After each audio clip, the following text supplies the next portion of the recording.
Alright, hey, how are you doing? Welcome everyone to the live. So, I was been Jiu-Jitsu this morning, early, it starts at 6, and I was just driving back. I've just released the interview with Glyn yesterday, my coach, and his new instructional on BJJ Fanatics called Breathing to Win. And in that, it's an hour and a half long interview. You can watch it. It's my latest video on my latest long form that I've posted on my channel.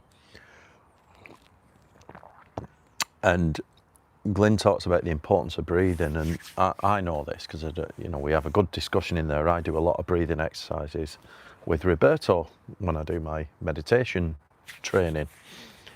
And the other thing that breathing is very good for is to help you sleep. And I think the two are connected in more ways than one. So I want to talk about coming home from Jiu-Jitsu, and I just thought, right, I think sleeping needs some discussion, and I've not really done a proper video on sleeping, yet it's so important to everything I talk about on my channel. So whether that's your health and fitness, smashing your business goals or your career, whatever that might be, even your relationships, sleeping has a massive impact on us. If you think about, I was doing my journal this morning, let's just have a look at the life harmony model, which has all categories of personal development. There you go. Right, is that showing up? Yeah, so we've got, physical, which is like your physical health, mindset, spirituality, or relationships, financial, occupational, and lifestyle. There isn't any one of them 7 areas that isn't affected by the quality of your sleep. So I think it deserves some discussion. I've wrote down a few points in my notebook. I've got some books to talk to you about. So, what is sleep good for? Right, let's just think what sleep helps. General recovery, right, whether you're sick, tired, whatever, right? General recovery, mental clarity, overall health, right? And I'll explain why, because that's important. Longevity, your lifespan, important. Muscle gain, if you're training, or if you want, even if you're not after getting massive, because I'm not after getting massive, but you want a good body composition. And the other one that's tied to that is weight loss, which I found, if you don't have good sleep, it hurts you in terms of muscle gain, weight loss, body composition. So the first one I want to talk about is mental clarity, right? I don't know about you, but if them days when you're tired, you're not productive, obviously, because you're tired. But the other thing is, your mental clarity suffers. I think brain fog comes from 2 places. The first one is bad diet. So if you're eating lots of processed foods and shit carbohydrates and things like that, I'm not going to shit on carbs. Good carbs, whole foods carbs are all right. But if you're having just like absolute junk food, you have brain fog. The other way you get brain fog is poor sleep. And something really important that Roberto said to me, he said about your state management and mental clarity. He said, have you ever noticed that whenever you don't have a good night's sleep, or if you're really tired, you've not been sleeping well, when you're tired is when all the negative thoughts come in to your head. Everything's doom and gloom. It's like all the negative thoughts come in. If you want good state management, don't be tired, right? Because if you don't get enough sleep, that's when all the negative thoughts come in. And I think that's very bad. State management, preparing ourselves, like I do every day with a journal, set my day with intent, and then I'm preparing myself to have the day that I want. If I'm tired and I'm doing that, that's when all the negative thoughts come in. That's when you start to overthink, looping. Your brain's just not sharp. So that's really important. In terms of your overall health and longevity, it's kind of connected. I think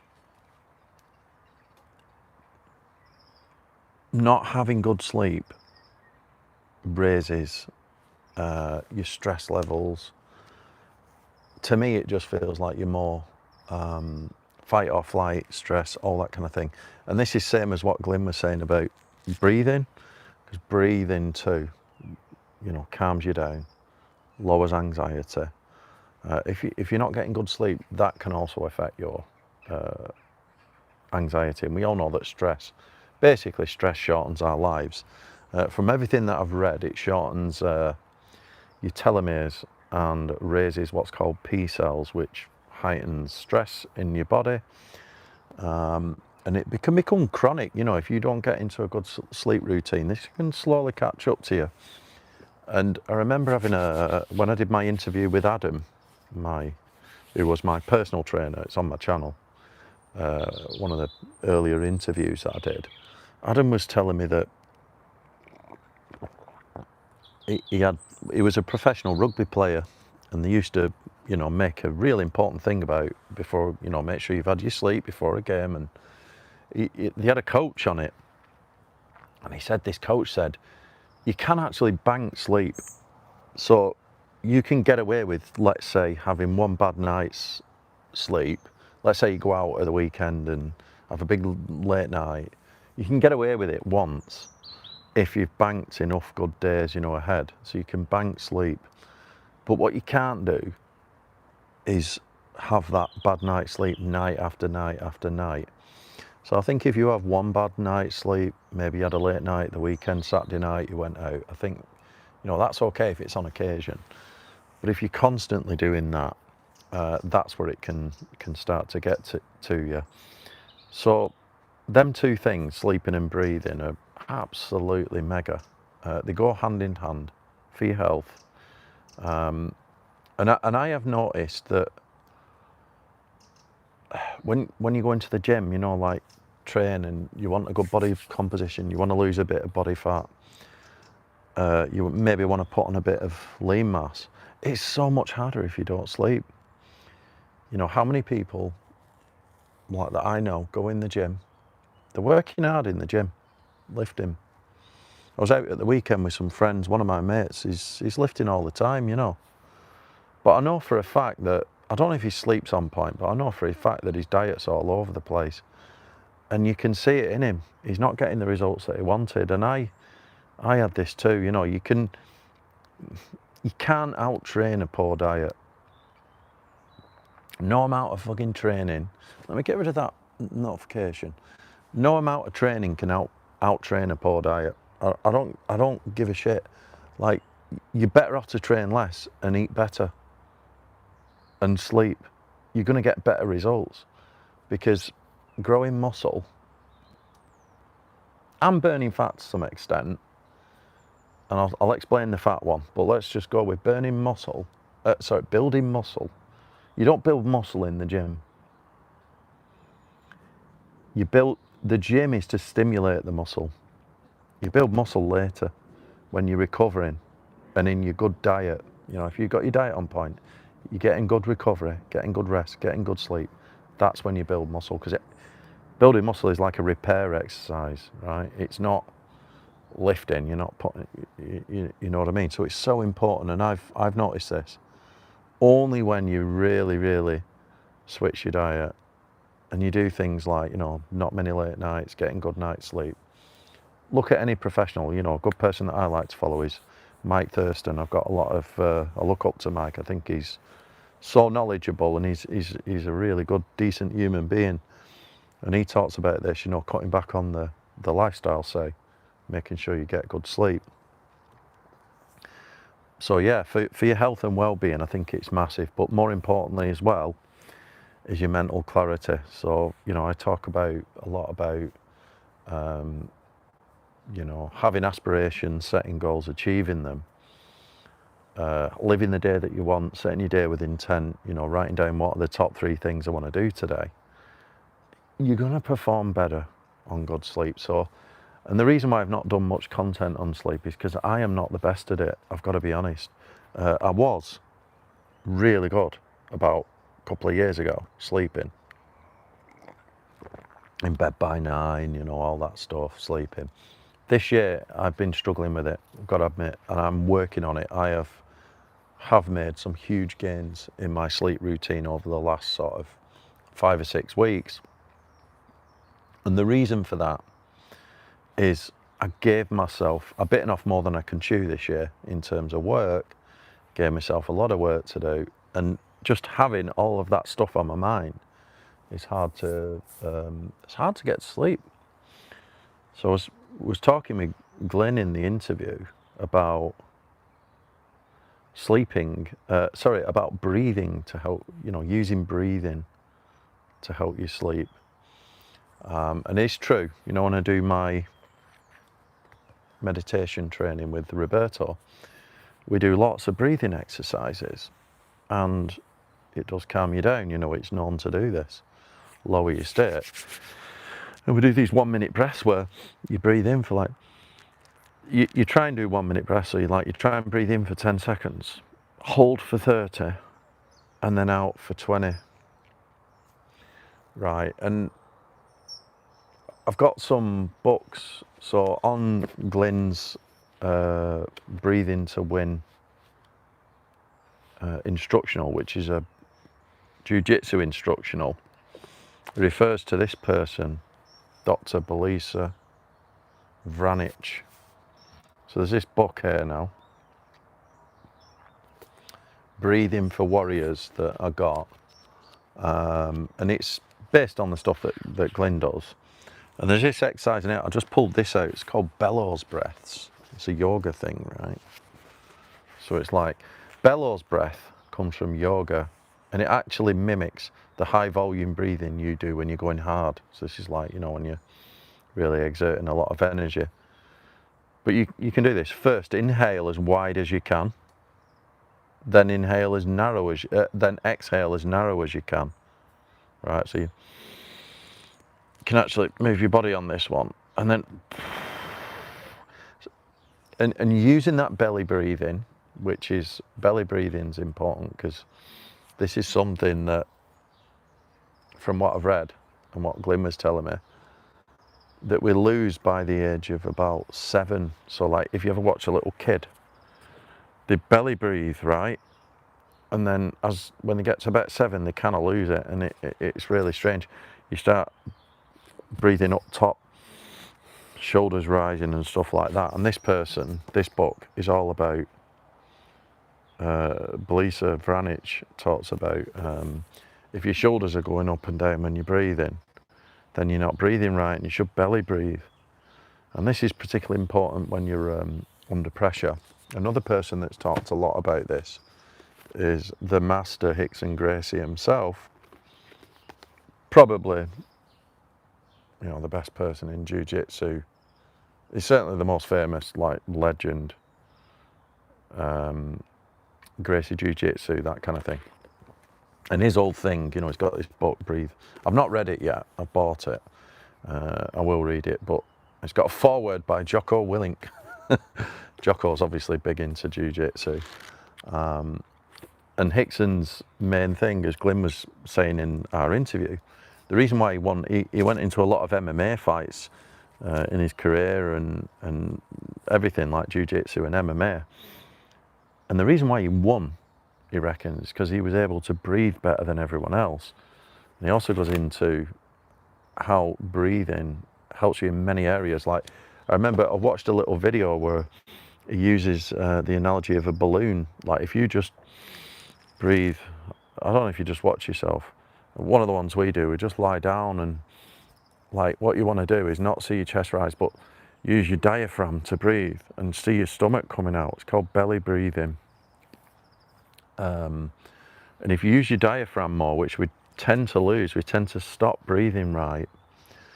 your capacity, your lung capacity severely reduces. And what Hickson says in his video, he takes like a balloon, you know, gives this experiment of how much you could fill it up if you learn to breathe properly.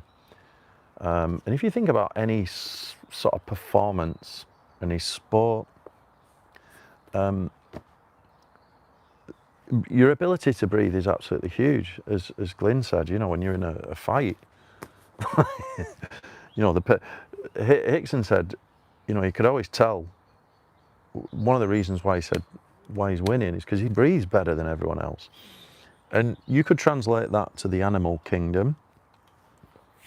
If you look at birds, well, we can't look at, the anatomy of a bird, some of the, I think, is it all of them or some of them? They've got like a dual system lung. One inflates, and as it exhales, it passes into the other chamber, and then it exhales. So they get twice as much efficiency, a bird, and that's how they're able to flap and fly to the flipping South Pole and back without getting tired. Because a bird has got a dual lung system. Another thing that had a dual lung, so I'm getting really nerdy now, but another thing that had a dual lung system is certain dinosaurs. So the predators, I think a velociraptor, and I can't remember the name of it, but it's another, I don't know, it's Gargantuosaurus or something. It basically looks like a T-Rex, but it's a bit smaller and faster. And they had a dual lung system, and they were able to run like mad, like literally sprint like a bird with a dual lung system and not get tired. Right, so that's the importance of breathing. Yeah, breathing without raining, raising shoulders is good. Yes, so it's like belly breathing. Like, I think normally, you know, if we're raising our shoulders, that's what both of these books are trying to teach you, that, right? And Glyn's instructional. And it's also what I do with Roberto when we do our meditation training, you know, when you take these deep breaths and you want to be able to breathe deeply and slowly because it lowers your state. And back to the sleeping, something that Glyn said that Roberto's also told me as well. So Glyn's my jiu-jitsu teacher, Roberto's teacher. Both of them tell me that in order to improve your sleep, one of the things that you can do at night before you go to bed is to take them deep breaths and belly breathe, so you really take it in nice and slow. And something else I can do, you can do the retention, so breathe in very slowly, hold for a few seconds, and then out very slowly, probably twice as long as your inhale, that kind of thing if you can. And just do that a few times and you'll drift off, because whenever you're struggling to go to sleep, it's usually because there's something on your mind. Like I've had this year, giving myself too much pressure.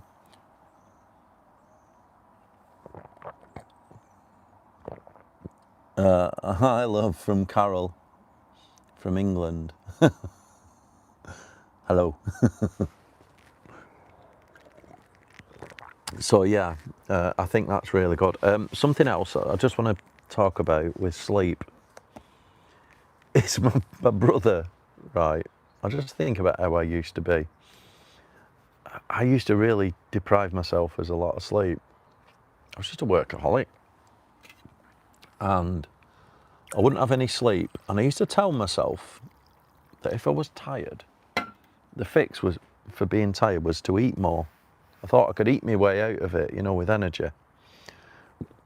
How wrong were I? I mean, how did that work out for me? I ended up putting on loads of weight. Because the other thing is, if you don't, the reason why weight loss and sleep are interconnected, it's not because obviously I was eating more, but the other one is, if you don't get good sleep, your metabolism is absolutely shite, right? And the other thing that drops, if you're a guy, it messes with your hormones as well. Your testosterone drops, everything. So you can't actually keep that lean mass. You can't keep the physique. It's difficult. You know, every pro bodybuilder or even fitness influencer goes on about sleep, you know. And another thing is, I used to drink coffee late at night. Now I just have it in the morning, like this, very early morning, and then you cut it. And I won't have coffee, say, usually just in the morning, but if I do have one in the afternoon, it'll be like 3 p.m. max, and then you've got to cut the coffee out. I mean, ideally, I'm looking at, should I be cutting out coffee 100%? But if you look at coffee, it's like, in moderation, I think it's okay, and I enjoy it. Because the funny thing with coffee is, most people that are on a bad diet, it's probably their only source of antioxidant that they have in the whole life. If you're on a typical Western diet, that's your antioxidant. So, and it is it's a stimulator, isn't it? But anyway, with the coffee thing, what I wanted to say is, my brother, when he stays over at my house, he sometimes, I remember him, it was like 1 o'clock in the morning and we'd been out, and he went to me, "Do you want a coffee?" And he was like making a coffee at 1 a.m. and then going to bed. And I know you can do it, because I used to do that. I'd train myself to do it, but you get the worst night's sleep ever. So yeah, watch it on that. Also, I have put down below in the description a link to the video, my interview with Glyn, where he talks about breathing for both chess and jiu-jitsu, and pretty much anything really. So yeah, probably going to do a bit more on this, because like I say, I don't feel like it's my strongest point at the minute. I don't feel like I'm getting the best sleep. I am improving. The times when it's been at the best is when I'm at my most people. My mum woke up at 3, had a coffee, and then went to bed. I'm the same as you. Yeah, this is it. It's like, some people do that. My brother does it. Like, your mum woke up at 3, had a coffee, and then went to bed. I think you can do it. It's like anything, you can train yourself to become tolerant to any drug. It's like, I went out on Saturday night with the lads, because one of my mates is here from Australia visiting, and he come back with his family. So we had a night out, watched football in Manchester Centre. And one of my friends said to me, "I can't handle my drink." And I'm like, "No, I can't."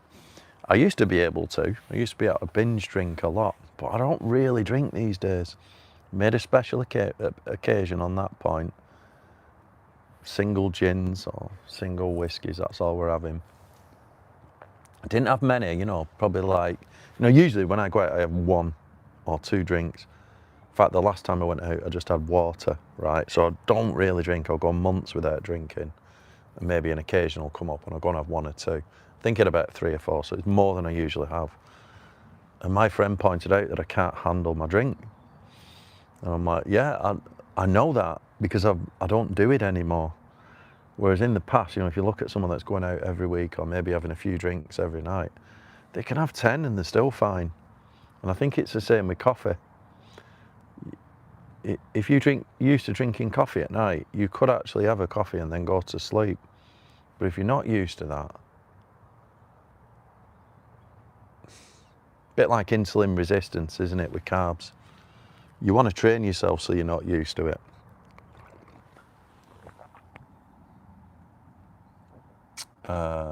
ZMA, what's that? Have you tried ZMA? I'm not sure of that. I mean, for sleep, I think you're better off not to use any supplements or drugs if you can. I know that, like, I've had, what is it, like a good one for sleep is your electrolytes, Oh, zinc, magnesium, yeah, sure, I was just going to say that. So yeah, magnesium, zinc, magnesium, yeah, 100%. I do that. So when I take my supplements, I have some in the morning, and then I always have a magnesium. I have like a night supplement, and I think I forget what I put in it now. Oh, it's an extra D3K2 and a magnesium. at night. And magnesium relaxes your muscles. So if you've been working out, it relaxes your muscles, allows you to go to sleep better. Yeah. Another one that I tried was melatonin. Tried that too once. And then there's some other stuff that the doctor told me about, some other whatever. I think it's a bit prescription level, so I don't know about that. But yeah, melatonin. Ashwagandha's another one, but yeah, I think a bit of magnesium before you go to sleep is fine. But I won't be taking any, like people for sleep stack, you know, with like GABA and all this stuff. I think the problem with GABA is people take it every day and it ends up building up to the point where you become reliant on it. Your body becomes reliant on it. And then it ends up having the reverse effect, like you need it just to stop feeling flipping anxious, and then you can't get to sleep. So if you're bad and you need to take GABA or something like that, or some kind of sleep stack, then you should have it small amount every other night, I think, just so you don't build up that tolerance to it. Yeah, the sleeping pills. Yeah. You can have sleeping pills, yeah. I can't lie, best option to have is none of that. No coffee. Yeah, correct. And in Africa, you often squeeze lemon, hot water in the morning, yeah. You get a good cleanse and a lot of electrolytes. So yeah, on the electrolytes point, I think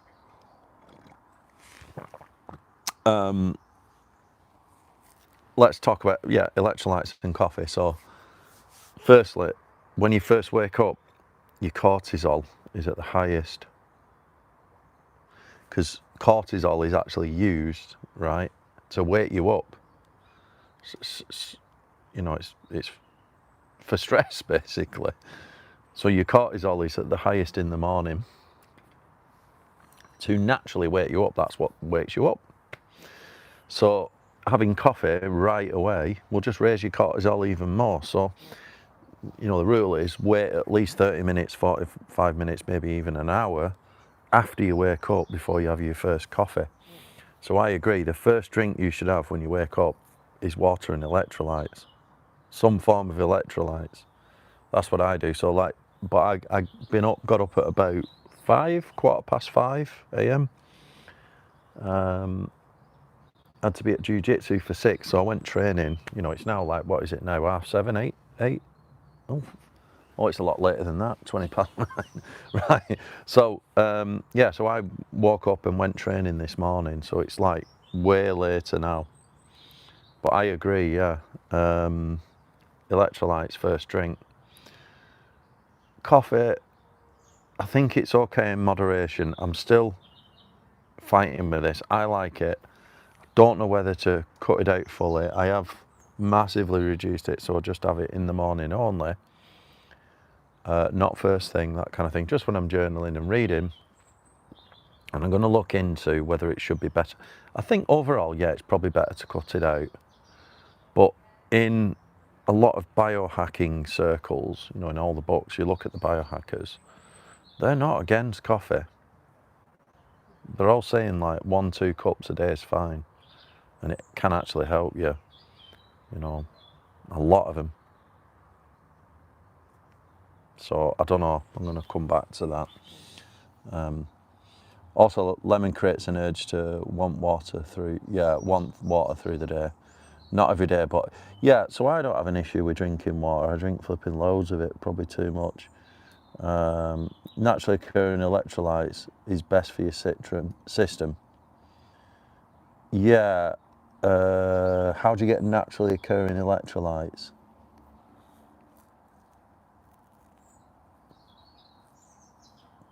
Yeah, I agree. I'm going to look into that actually. I'm going to write that down, naturally occurring. Because obviously we basically add salts to water, right? Occurring electrolytes. I'm going to have a look at that. I know, like, you know, you get all these mineral waters that have flowed through the rocks and stuff like this, but yeah, naturally occurring electrolytes if we can. Electrolytes anyway are good, because if you just drink water, how do you know if you're putting in enough salts, basically, electrolytes? You know, you've got that Celtic salt stuff, which is good, all that. The other thing, if you're on, let's say, a whole foods diet, and particularly a low carb or unprocessed low carb diet, whole foods, you will find that your electrolytes will be naturally lower anyway, because you're not storing water, because you're not having the, you know, it's like 4 parts to 1, isn't it? Carbohydrates and water. So you don't store it, which means you excrete all your salts. So I always find that if you're on that kind of low carb, keto, carnivore, whole foods type scenario, you have to add a lot of salt to everything, like, because you're just excreting it, and you have to drink more and have more electrolytes, because your body's drier, you know, because of the low carb. So that's another thing I found as well. Kind of one of the trade-offs with the diet. Lemon is a naturally occurring electrolyte, right? Okay, yeah. Coconut is another good provider in electrolytes, right? Okay, lemon and coconut. Thank you very much. I'm gonna have a look at them. Yeah. All right. Anyway, there's not much I can say now. Feel free to go and get yourself a copy of these books if you want to learn about breathing. That's Breathing for Warriors, which is Belisa Vranich and Brian Sabin. Right, and then the other one is Hickson's Breathe. I've not read this one. Everyone goes on about it. I don't know if he's just cashing in, to be honest. I haven't read it. I think that's saying a lot, but that one's very good. It's quite practical, you see. The other thing with this is there's a course, Belisa Vranich has a course that Glyn sent to us. And there's a lot of stuff in here, like, you know, all these exercises and diagrams and whatever. But the course too comes with like this really good PDF and all these resources and all these exercises and stuff. And it's really good. So look at this, they're even telling you how to like exercise, how to do rowing and breathe correctly and things. So I think it's worth a read. All right, this one is, yeah, everything, you know, all the goblet squat mechanical instructions, you know, press ups, everything. Right, so start with that one. Right, yeah. I have done the military breathing exercise. Oh, right, okay, before to control. Right, so I'd imagine, yeah, in the military, they make you do that. Breathe correctly, like running and stuff. Also with running, I'm not a runner at all. Do cycling, but with the running, you want the posterior chain, don't you? You've got to learn to use your posterior chain, your rear hamstrings rather than your anterior chain, to not get fatigued and learn how to breathe. Yeah. All right, thank you very much, everyone. I'm going to shoot now because I've got to do a lot of work today. So, nice little one on breathing. I might, sleep and breathing. I might come back to this, do a bit more research, and yes, go and watch the interview with Glyn down below. See you all later.